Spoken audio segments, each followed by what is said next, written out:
So hi, welcome back to our channel. இன்னைக்கு நம்ம என்ன வீடியோ பார்க்க போறோம்னா அக்செப்ட் த ஃபெயிலியர் தான். ஓகேங்களா? ஸோ நான் லாஸ்ட் டைம் வந்து குரூப் 4 சொல்லியிருந்திருப்பேன், யூடியூப்லயும் நான் பப்ளிக்கா சொல்லியிருப்பேன். எக்ஸாம் முடிச்சுட்டு நான் வீட்டுக்கு போனோடனே வந்துட்டு எனக்கு கவுண்ட் பண்ணி பார்க்குறப்ப 165 சம்திங் வந்துச்சு. மார்க் வந்துட்டு 166 வந்துச்சு. ஸோ அப்போ நான் வந்துட்டு வீட்டில் சொல்லியிருந்தேன், இந்த மாதிரி ஒரு மேக்ஸ் சம் வந்து நான் தப்பு பண்ணிட்டேன்.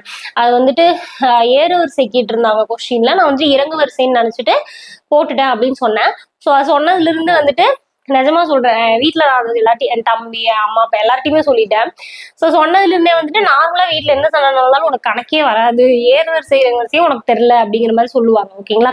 ஸோ நம்ம எல்லாருமே அதுக்கு பயந்துட்டு தான் நம்மளோட ஃபெயிலியர் அக்செப்ட் பண்ணிக்கவே மாட்டோம்.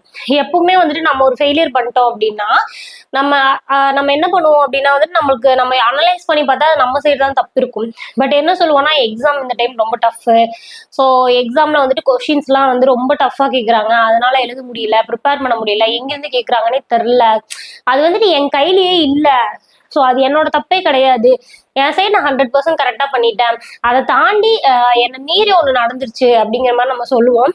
ஸோ அதுக்கு நம்மளுக்கு ஆட்டோமேட்டிக்காக வராது கொஸ்டின் என்ன அப்படின்னா, நீங்களே கேட்டு பாருங்க, இப்போ பாஸ் பண்றவங்களா யாரு அப்படின்னு சொல்லிட்டு. ஓகேங்களா? ஸோ இந்த மாதிரி நான் சொன்னதுனால வந்துட்டு திரும்ப திரும்ப என்ன அதை சொல்லிட்டே இருப்பாங்க. ஸோ இதனாலே நிறைய பேர் வந்துட்டு அதை சொல்ல மாட்டீங்க. பட் என்ன கேட்டால் அக்செப்ட் த ஃபெயிலியர் தான் சொல்லுவேன். அதுக்கு நீ என் அளவுக்கு எல்லார்ட்டையும் போய் சொல்லணும்னு இல்லை.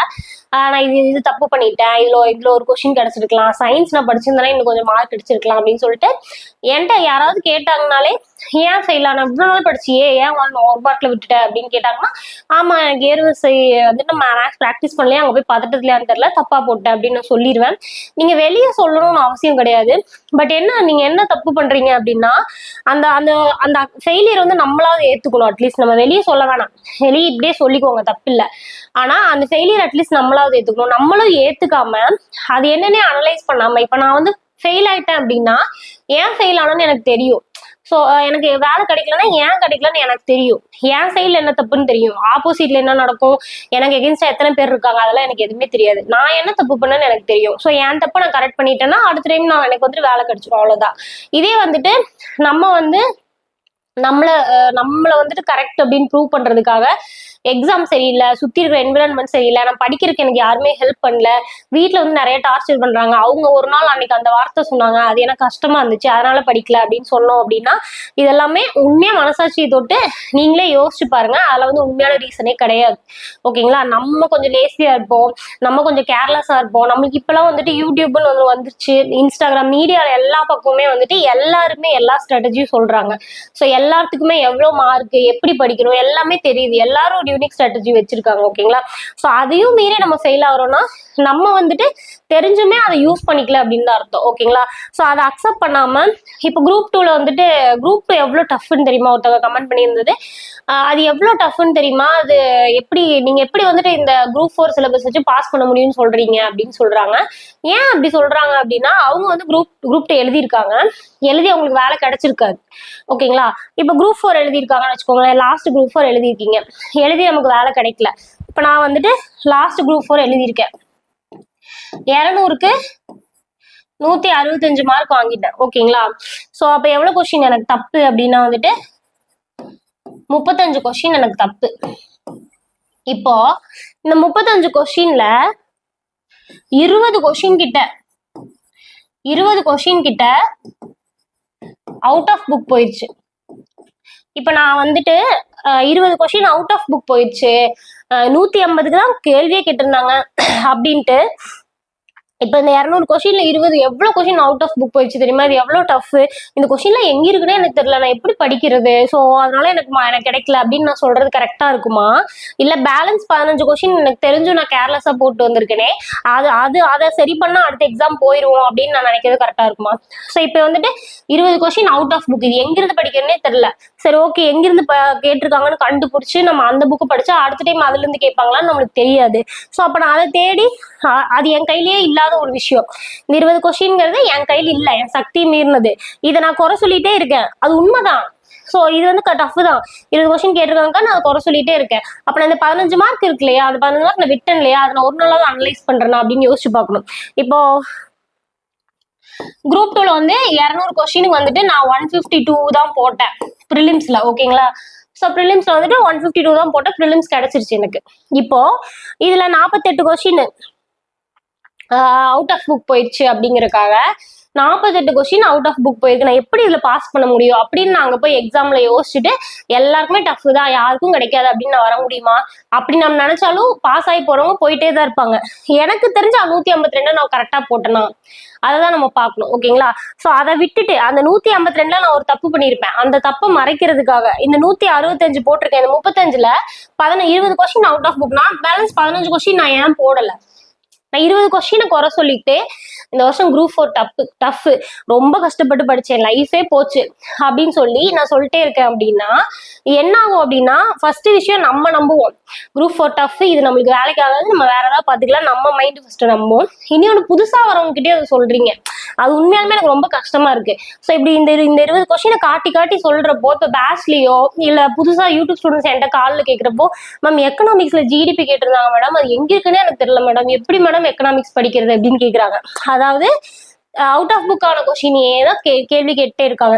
இதெல்லாம் புக்லயே இல்ல, நீங்க ஏன் புக்கை படிக்க சொல்றீங்க அப்படின்னு கேக்குறாங்க. அப்ப இந்த 165 + 15 180 கிட்ட, அது 180 கொஸ்டின் புக்ல இருக்குல்ல, அதையே நம்ம படிக்க கூடாது. நம்மளுக்கு தேவை 200 கொஸ்டின், 200க்கு 200 யாருமே இது வரைக்கும் குரூப் 4ல எடுத்து பாஸ் ஆனது கிடையாது. சரிங்களா?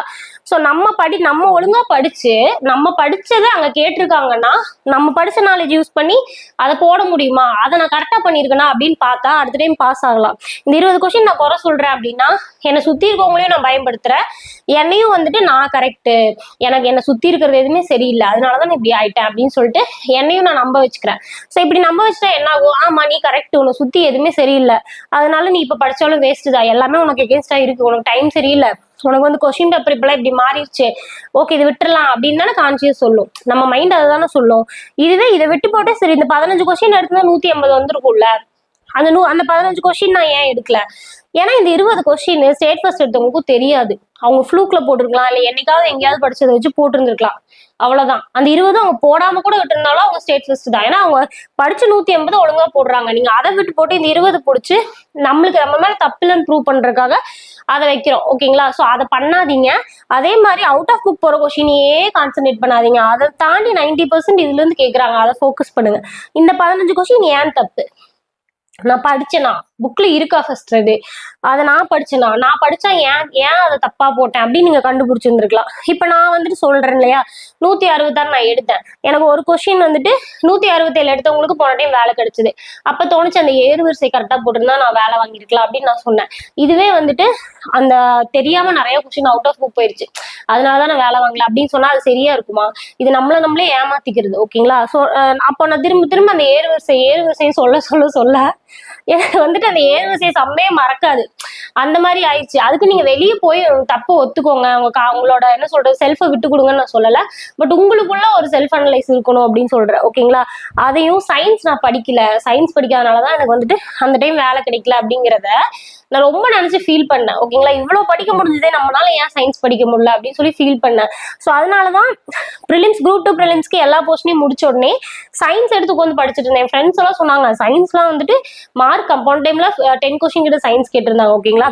ஸோ சயின்ஸ்லாம் வந்துட்டு 10 மார்க் தான், நீ பால்ட்டி ஐஎன்எம்லாம் இருக்கு, அதை விட்டுட்டு இதை ஏன் படிக்கிறேன்னா அதை நல்லா படிச்சுட்டேன், இதை நான் படிக்கணும், படிச்சாலும் பரவாயில்ல அதையே ரிவிஷன் பண்ணி இதை படிக்காத, ஏன் இன்னும் எப்படி உனக்கு வந்துட்டு எக்ஸாமுக்கு 1 மாசத்துக்கு முன்னாடி சயின்ஸ் படிக்க தோணுது அப்படின்னா எனக்கு ஆழமா பதிஞ்சிருச்சு நான் சயின்ஸ் படிக்காதனாலதான் பாஸ் ஆகலன்னு. ஓகேங்களா?